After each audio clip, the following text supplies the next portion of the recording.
How to connect AirPod to PC or laptop.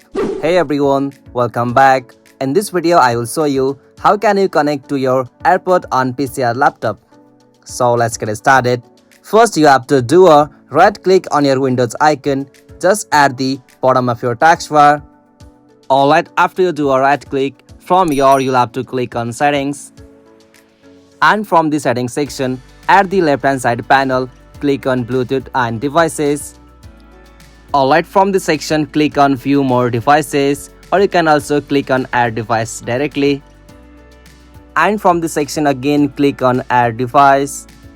Alright, after you come on this interface, you'll have to just turn it on your AirPod like this. I am turning my AirPod on. Alright, as you can see, after I turn on my AirPod, it will directly show me options like allow or pair to this device. So simply, if you got this allow or pair to this Bluetooth device, simply click on that option.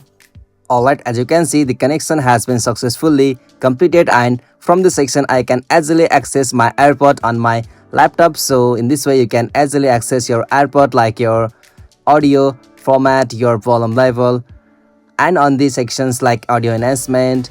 From this section you can manually choose all of the settings to your AirPod on your PC or laptop. Hope you found this video helpful to you, and please don't forget to give a like and subscribe to our YouTube channel for more quick and short tutorial like this. Thank you for watching this video. Have a nice day.